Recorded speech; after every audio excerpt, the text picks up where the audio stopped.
Assalamualaikum warahmatullahi wabarakatuh. Perkenalkan, nama saya Muhammad Nuki dari Prodi Informatika dengan NIM 230111007. Pada kesempatan kali ini saya akan mempresentasikan proyek ujian akhir semester yang telah saya kembangkan dengan judul EduShield, Sistem Peringatan Dini Perundungan Sekolah Berbasis Machine Learning. EduShield merupakan sebuah aplikasi berbasis web yang dirancang untuk membantu pihak sekolah dalam mendeteksi potensi tindakan perundungan atau bullying sejak dini melalui analisis data menggunakan teknologi machine learning. Dengan adanya sistem ini, diharapkan sekolah dapat mengambil langkah pencegahan secara lebih cepat dan tepat sehingga dapat menciptakan lingkungan belajar yang lebih aman. Dalam proses pengembangannya, aplikasi ini menerapkan arsitektur PBP, Project Based Programming, yaitu memisahkan bagian front-end dan back-end REST API menjadi dua komponen yang berbeda, namun tetap saling terintegrasi melalui mekanisme pertukaran dan menggunakan API. Pendekatan ini membuat aplikasi menjadi lebih modular, mudah dikembangkan, dan lebih fleksibel dalam proses pemeliharaan, serta memungkinkan integrasi dengan berbagai platform di masa mendatang.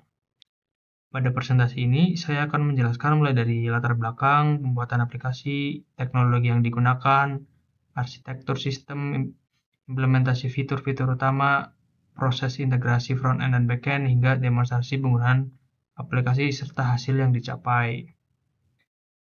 Pada latar belakang, pengembangan EduShield berangkat dari fakta bahwa perundungan bullying di lingkungan sekolah masih menjadi permasalahan yang sangat serius.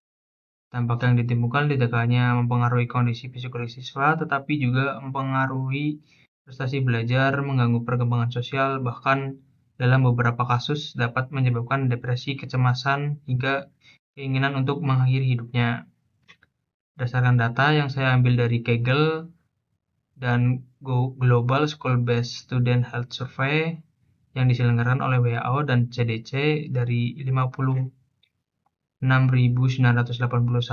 siswa menjadi responden, terdapat 11.000 siswa atau sekitar 20% yang mengaku pernah mengalami perundungan di sekolah. Angka tersebut menunjukkan bahwa sekitar 1 dari 5 siswa pernah menjadi korban bullying, sehingga permasalahan ini perlu mendapatkan perhatian yang lebih serius.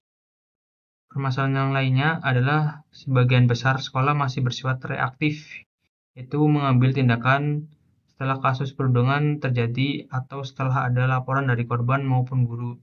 Padahal belum semua korban berani melapor karena merasa takut, malu, atau khawatir terhadap dampak yang akan mereka hadapi. Akibatnya banyak kasus yang terlambat ditangani. Berangkat dari permasalahan tersebut, saya mengembangkan EduShield, yaitu sebuah sistem perangkat dini berbasis machine learning yang bertujuan untuk membantu mengidentifikasi siswa yang memiliki risiko mengalami perundungan sebelum kasus tersebut semakin berkembang. Sistem ini melakukan prediksi berdasarkan berbagai faktor yang berpengaruh seperti tingkat kesepian, kemudian pengalaman mengalami kekerasan fisik, keterlibatan dalam perkelahian, dukungan dari orang tua, hubungan dengan teman sebaya, kondisi psikologis, serta beberapa indikator lainnya. Hasil prediksi tersebut dapat menjadi bahan pertimbangan bagi guru, wali kelas, maupun pihak bimbingan konseling untuk melakukan tindakan pencegahan atau pendampingan sejak dini. EduShield tidak bertujuan menggantikan peran guru atau konselor, melainkan alat bantu pengambilan keputusan yang memanfaatkan analisis data dan teknologi machine learning agar upaya pencegahan perundungan dapat dilakukan secara lebih cepat, objektif, dan tepat sasaran. Selanjutnya, saya akan menjelaskan mengenai arsitektur EduShield yang merupakan bagian paling penting dari proyek ini. EduShield dibangun menggunakan arsitektur PBP, yaitu dengan memisahkan aplikasi menjadi beberapa komponen yang memiliki tanggung jawab masing-masing. Arsitektur ini membuat sistem lebih terstruktur, mudah berkembang, lebih aman, serta memudahkan proses pemeliharaan di masa mendatang.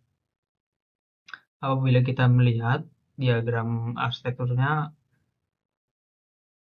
EduShield terdiri dari 3 layer, yaitu front-end, database, kemudian backend beserta machine learning-nya. Pada layer front-end, kita menggunakan React plus Vite.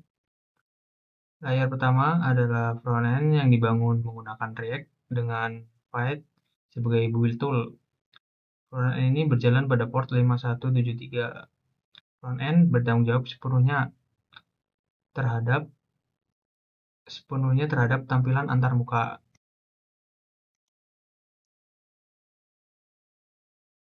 Yang digunakan oleh pengguna seperti dashboard, intervention, login, prediction, register, report, student.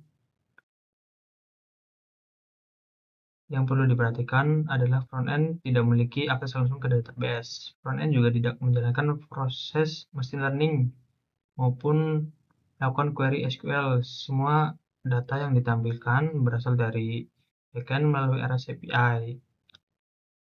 Saya akan menunjukkan file penting dari layer frontend ini, yaitu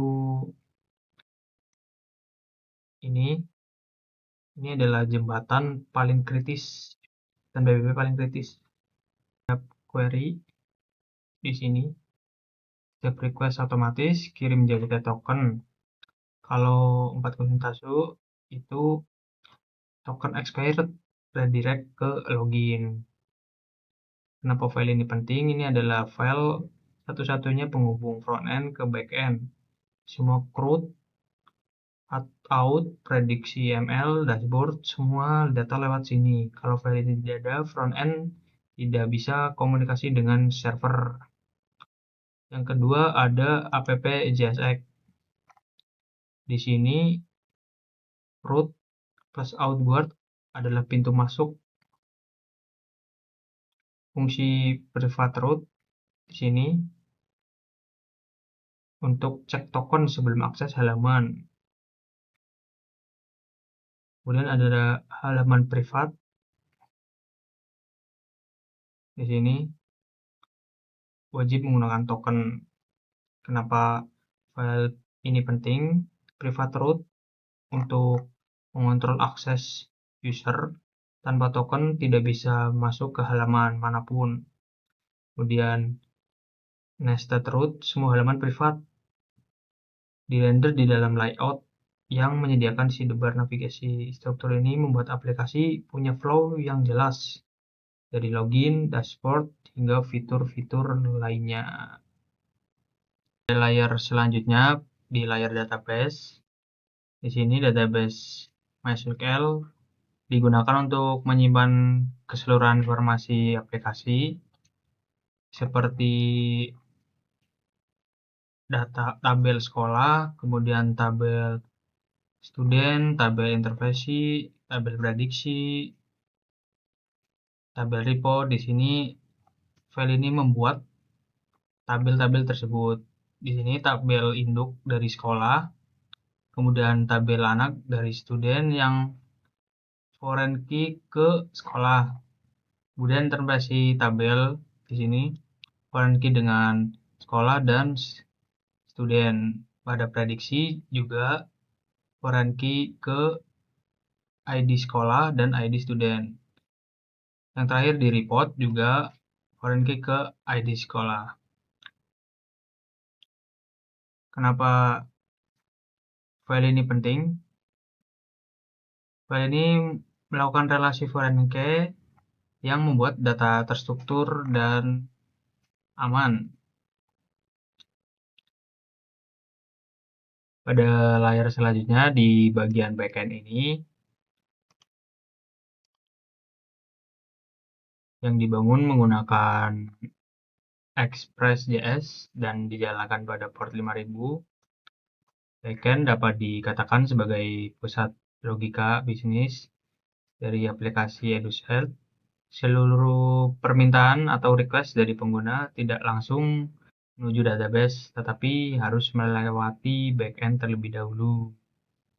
Hal ini bertujuan menjaga data keamanan serta memastikan setiap data yang diproses telah melalui validasi yang benar. Backend memiliki beberapa tanggung jawab utama dalam sistem. Yang pertama, backend dapat melakukan autentifikasi pengguna, sehingga hanya pengguna yang memiliki akun dan hak akses sesuai yang dapat menggunakan fitur-fitur tertentu. Yang kedua, backend melakukan validasi terhadap data yang dikirim oleh frontend agar data yang masuk sesuai dengan aturan yang telah ditentukan. Yang ketiga, backend menangani seluruh operasi CRUD atau yang terdiri dari create, read, update, dan delete ke database.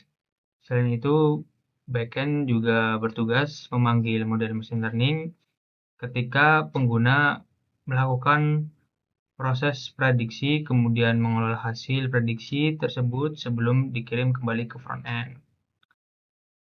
Salah satu karakteristik penting dari backend pada aplikasi ini adalah bahwa backend tidak bertugas membuat tampilan web.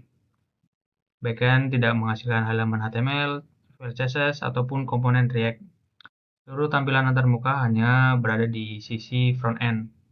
Sebagai contoh, ketika pengguna membuka halaman daftar siswa, frontend akan mengirim permintaan backend melalui REST API. Mengambil data siswa dari database MySQL dan mengembalikannya dalam bentuk JSON. Dengan demikian, backend menjadi salah satu penghubung antara frontend, database MySQL, dan model machine learning. Frontend tidak pernah berkomunikasi langsung dengan database maupun model AI. Seluruh proses selalu melalui backend sehingga sistem menjadi lebih aman, lebih terstruktur, dan lebih mudah dikembangkan maupun dipelihara di masa depan. Bagian paling penting pada backend di index.js ini.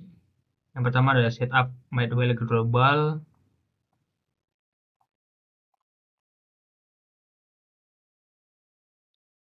Kemudian Mount Swagger dokumentasi API di sini. Kemudian ada root dari 7 endpoint. Dari register, kemudian profile, terus siswa, prediksi, CRUD, dan lain-lain. Selanjutnya, saya akan menjelaskan logika dari machine learning-nya. Di sini ada beberapa file. File CSV ini adalah dataset yang saya ambil dari Kaggle, kemudian notebook IPYNB-nya, future JSON-nya, kemudian model yang tersimpan, dan predict.py-nya. Saya akan menjelaskan pada notebook-nya. Di sini import pustaka hanya sebagai penanda bahwa bagian berikut berisi import library yang dibutuhkan. Kemudian ada load dataset. Di sini penanda bahwa tahap berikutnya adalah membaca dataset. Tujuannya membaca dataset GHSHS menampilkan jumlah baris dan kolom. Lihat nama-nama fitur yang tersedia. Ini adalah tahap awal untuk memahami data yang akan digunakan. Di sini jumlah barisnya 56.981 dengan jumlah kolom 18 dan nama kolom sebagai berikut. Kemudian eksplorasi data di sini. Ambilkan data-data dari dataset dan info dari dataset. Di div ini menampilkan 10 baris pertama dataset. Tujuannya memastikan data berhasil dibaca, melihat format isi data, memahami struktur dataset. Di sini informasi dataset menampilkan jumlah data, tipe data, tiap kolom, jumlah nilai yang kosong, digunakan untuk mengetahui kualitas data sebelum pre-processing dimulai.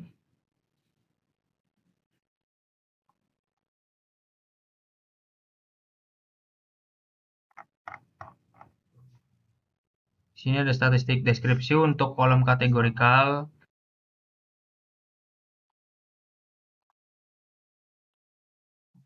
Build on school property in PAS 12 adalah dari kolom. Kemudian tahap selanjutnya adalah pre-processing target variable. Tentukan target yang akan diprediksi. Targetnya itu build on school property in PAS 12 month. Artinya, apakah siswa mengalami perundungan di lingkungan sekolah dalam 12 bulan terakhir.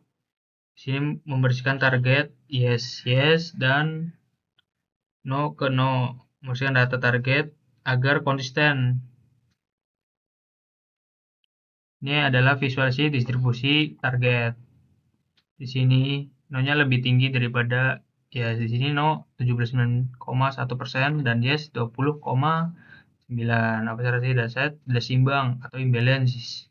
Siswa yang mengalami perundungan yes jauh lebih sedikit. Model akan menggunakan class weight balance untuk menangani ini. Preparation fitur kategorikal di sini fitur yang digunakan adalah 16. Fitur tidak ditemukan, semua ada. Kemudian targetnya ada dua label yaitu no dan yes. Langkah selanjutnya adalah split data trend atau tes. Penandaan pembagian data. Bagi data sekitar 80 training dan 20% testing. Distribusi trainnya 36.062, distribusi testingnya 9.016. Kemudian di sini untuk melatih model random forest classifier dengan parameter estimasi 100, max depth-nya 15, min sample split 10, min sample sleeve 5, random state-nya udah dengan class weight balance. Ini model berhasil dilatih. Ini evaluasi model dengan akurasi keseluruhan 0,76, 58, ROAUC-nya 0,7705. Ini visualisasi conversion metric terlihat masih imbalance, walaupun seperti itu. Langkah selanjutnya, Rayleigh curve visualisasinya seperti ini. AUC-nya 0,77. Fitur importance-nya juga visualisasinya seperti ini dengan build not school property pas 27,2%. Ini adalah top 10 fitur paling penting. Implementasi fitur dengan importance tertinggi adalah indikator langsung dari pengalaman perundungan sebelumnya yang merupakan prediktor terkuat. Faktor sosial emosional seperti kesepian dan dukungan orang tua juga berkontribusi signifikan. Kemudian cross validation, di sini akurasinya 0,75 akurasinya dan ROAUC-nya 0,76. Langkah selanjutnya simpan model dan artefak. Model disimpan dengan nama model.pkl. Di sini ada uji sampling prediksi dengan data. Hasil prediksi sampelnya. Kemudian pada fitur important JSON ini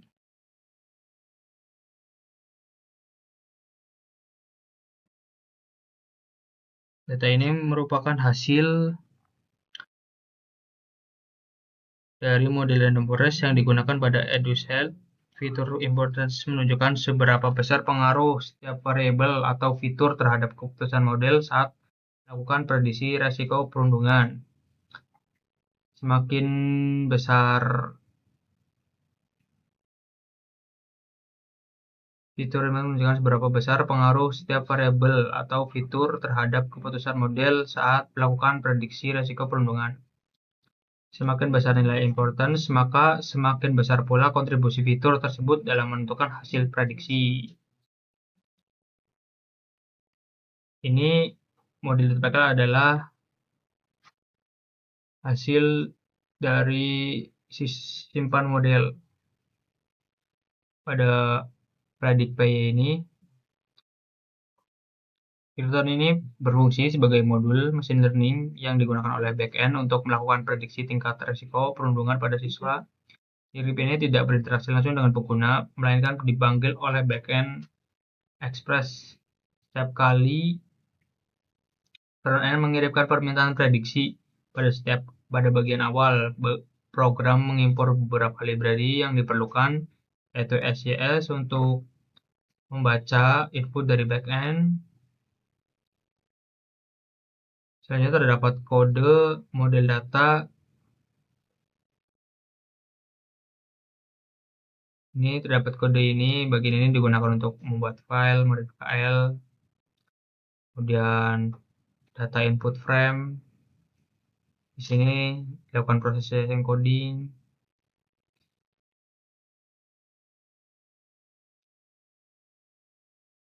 Alur lengkapnya adalah front-end, back-end, Express.js. Alur lengkapnya adalah front-end ke back-end Express.js, script Python ke model random forest, kemudian ke back-end dan menampilkannya di front-end. Dengan demikian, proses machine learning sepenuhnya berjalan di sisi back-end, sedangkan front-end hanya menampilkan hasil prediksi kepada pengguna. Selanjutnya, saya akan mendemonstrasikan back-end REST API dari aplikasi EduSite ini menggunakan Swagger UI.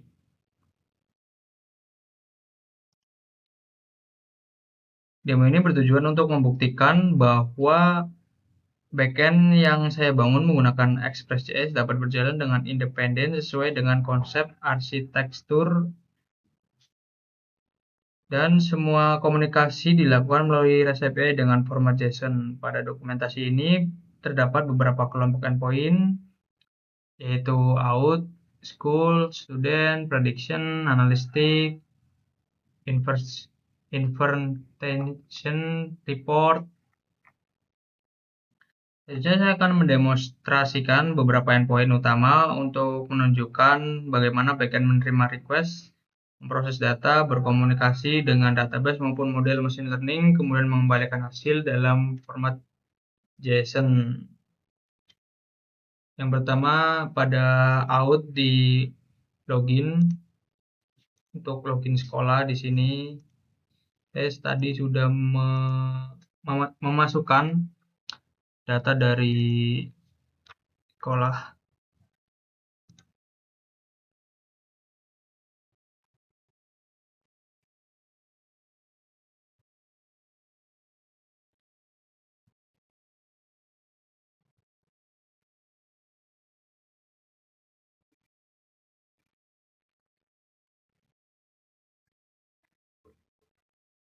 Kita langsung execute dan melihat hasil dari, nah ini berikut hasil login successful dengan mendapatkan token dan ID schoolnya, name SMA 1 Purwokerto. Dan kita dari token ini kita login untuk memasuki semua endpoint. Oke, sudah. Lanjut ke student berikutnya. Saya menunjukkan endpoint student ini digunakan untuk mengelola data siswa seperti melihat detail siswa, mengubah data maupun menghapus data. Keseluruhan operasi dilakukan melalui backend.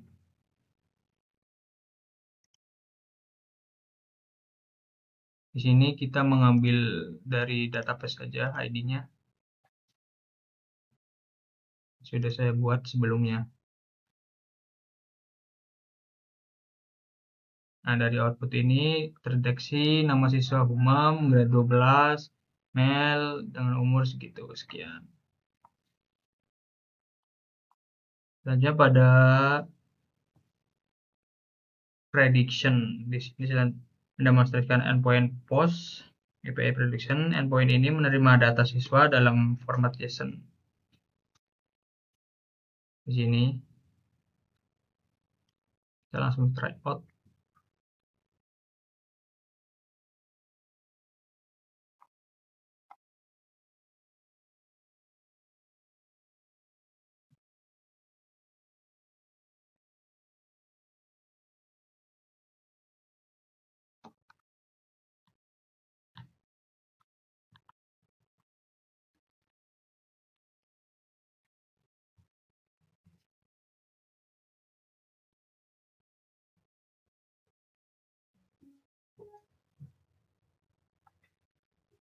Dari execute tersebut, contoh output seperti ini dengan ID sekian, prediksi 0, risk levelnya low.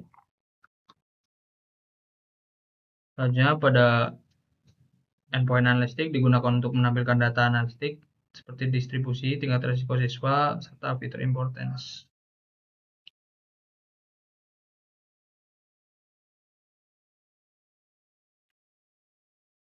Langsung execute. Nah, berikut outputnya terdeteksi risk levelnya low, seksnya male dengan umur 15 tahun. Yang terakhir, endpoint report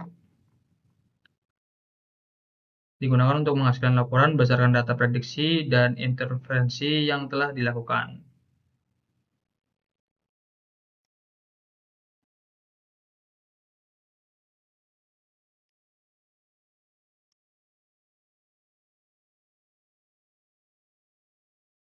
Berikut adalah output dari response body dengan ID sekian, report tipenya bulan, periodenya Juli. Melalui swagger ini dapat dilihat bahwa seluruh fungsi backend dapat berjalan tanpa front-end React. Dengan menerima request HTTP, memproses logika bisnis, berkomunikasi dengan database dan model machine learning, kemudian mengembalikan respon dalam format JSON. Hal ini membuktikan bahwa EduShealth telah menerapkan arsitektur dengan konsep separation of concerns, di mana front-end backend terpisah tetapi saling terintegrasi melalui REST API. Selanjutnya kita demonstrasikan. Oke, pada demonstrasi aplikasinya di sini tampilan pertama login register di sini. Jadi kita daftar saja dengan nama sekolah SMA 2 Purwokerto dengan email SMA 2 pwt sck.id.co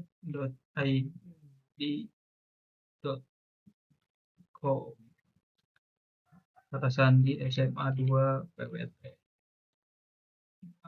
2 pwt.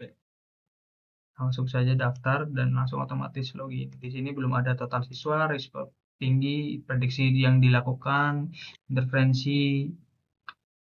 Lalu saja kita tambahkan siswa di sini karena belum ada siswa. Kita tambahkan Adwin dan kelas 12, laki-laki, usia 17 tahun, rasa kesepian, sering, teman dekat, 0, mengalami kekerasan fisik. Coba kita pakai 4 atau 5 kali. Orang tua mempunyai masalah, selalu pernah dibully secara siber, iya. Dibully secara di luar, iya. Langsung tambah dan prediksi resiko. Di sini waktunya dengan nama Adwin, tingkat resikonya tinggi, skor resiko 74,3%. Pada halaman selanjutnya kita prediksi resiko untuk manual, secara manual, personal, dari individu. Di sini intervensi langsung saja kita tambahkan dengan pilih Adwin yang sudah tadi kita tambahkan, konseling, mungkin pertemuan orang tua direncanakan, deskripsi bla bla bla. Tanggal mulai hari ini, tanggal selesai besok. Oke, dengan mahasiswa admin, jenisnya pertemuan orang tua, dan deskripsi bla bla bla, mulai selesai, status direncanakan. Sini untuk pembuatan laporan, ringkasan bulanan, dapat monthly, kita lihat. Nah, ada height 1, total studentnya 1. Tadi kita yang sudah tambahkan. Dan risiko tinggi, totalnya 1 dengan nama admin. Laporan intervensi,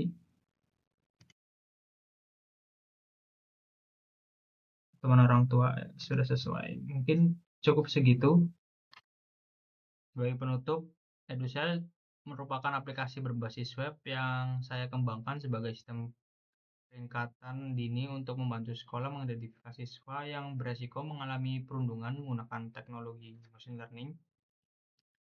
Mungkin demikian presentasi yang saya dapat sampaikan mengenai proyek Edusel, sistem peringatan dini perundungan sekolah berbasis machine learning. Terima kasih atas perhatiannya. Saya dengan senang hati menerima kritik, saran maupun pertanyaan. Terima kasih. Wassalamualaikum warahmatullahi wabarakatuh.